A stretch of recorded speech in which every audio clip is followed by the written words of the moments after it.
juda katta texnik va ijodiy jamoamiz Farg'onada ishlashyapti. O'yinni yuqori darajada sizga taqdim etamiz. Uchrashuv start oldi, bahsni Paxtakor boshlab berdi. Juda ko'p narsani belgilaydi. Neftchida o'zgartiriladigan o'yinchilar ko'p, lekin Odilov o'zgartirilmaydiganlardan biri. Hozir pas jarima maydoniga Iskandarov o'ng oyoqda zarba yo'llagan edi. Ancha xavfli holatni ko'rdik. To'xtatmadi, e'tibor bering. Jamshid hozir to'pni to'xtatmasdan turib o'ng oyog'ida yuqori burchak tomon tepdi. Yomon harakat qilmadi, faqat zarbaga aniq yetishmadi. Neftchi bu birinchi zarba, birinchi xavfli zarba, lekin aniq bormadi. Dastlabki daqiqalardayoq mana shunday vaziyatlarni tahlil qilish uchun mana shunday epizodlar, voqealar paydo bo'lyapti. Hakamlar bugun rostdan ham ancha ter to'kishadi. O'zi maysa ustida kutib oldi. Ha, Ratinyoga sariq. Hozir Iskandarovni to'psiz qoldirdi. Paxtakor egallab oldi. Mazgavoy Sobirxo'jayev bilan o'ynadi. Xo'p, Sardor bitta o'yinchidan o'tdi. Zo'r pas berdi. Turdimurodov yetib keldi. Zarba yo'lladi, lekin noaniq ketdi. Duelda ishtirok etishmoqda Ratinyo, Flamarion, kim yaxshiroq, kim foydaliroq? Biz esa Paxtakorning hujumini takroran ko'ryapmiz. Ratinyo masalasi standartlar doim xavfli. Doston to'pni orqaroqqa yetkazdi. Hojakbar yuqoridan ko'tardi.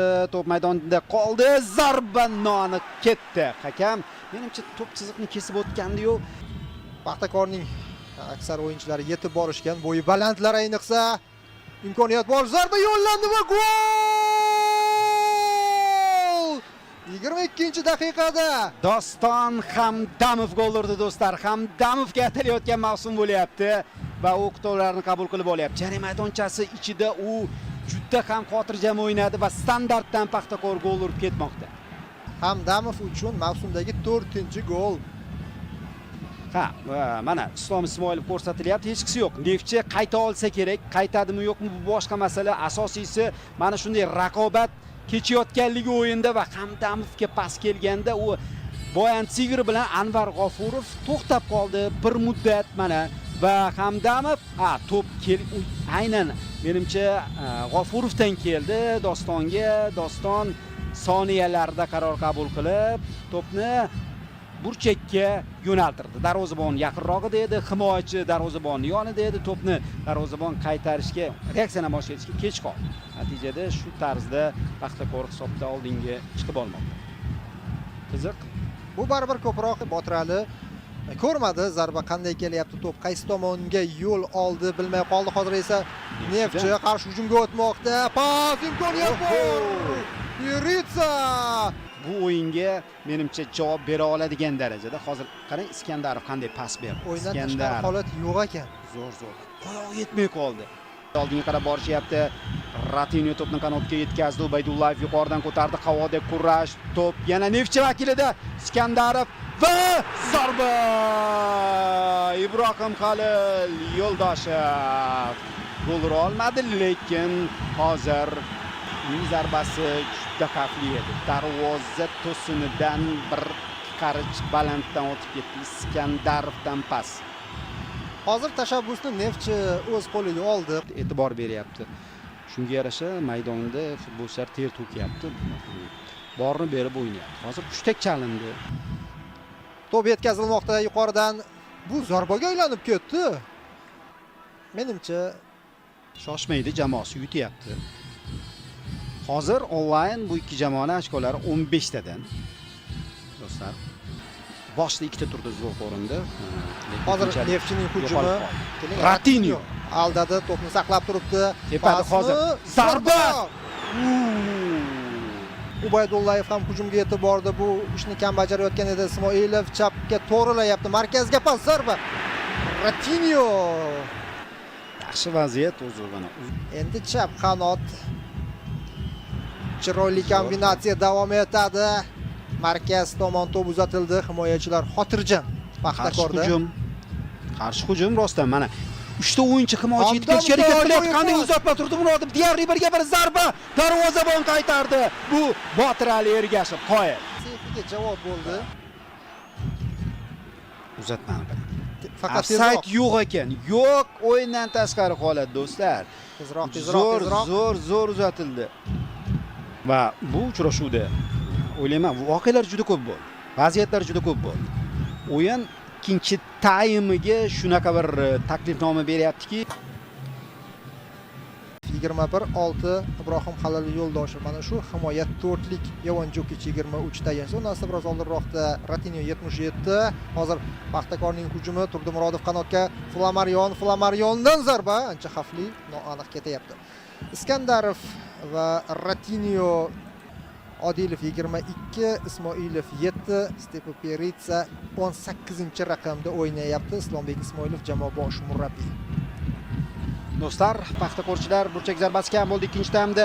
Standart yuqoridan to'p oshirildi zarbani. Anvar G'ofurov qanotga yetkazdi. Ubaydullayev hujum guruhining bir bo'lagi bo'lib beryapti. Himoyachi zo'r zarbaga tayyorgarlik ko'rdi. Jokic tepdi. Noaniq ketdi. Yaxshi tepdi. Masofa uzoq edi. Zonasidagilarga imkoniyat berishgani uchun zarbaga. Bu safar Marshuch yaxshi o'ynadi. Qanotga to'pni yetkazib berish mumkin. Markazdan hujum davom etadi. Himoyachi bu Hoji Akbar Alijonov. Gol urgan futbolchi emas, himoyada goldan qutqargan futbolchilar ham doim qadrlanadi futbolda. Bu zamonaviy futbolning talabi. Hoji Akbar hozir gol urgandek bo'ldi Paxtakor futbol muxlislari uchun. Mavsum davomida bunday o'yinlar endi ko'payaveradi deb o'ylayman. Hozir oldinga to'p yetkazildi. Himoyachi yaxshi o'ynadi. Hamraliyev endi esa Marshuch to'pni egallab oldi. Zarba yo'lladi. Zoran Marshuch qolganlar ichkarida bo'ladi. Yosif yuqoridan zarba. Aniq bormadi. Yovichning zarbasi, yana zarba, lekin himoyachi to'pni olib chiqdi, darvozaga to'p bormadi. Xavfli, juda xavfli bo'ldi mana bu standart.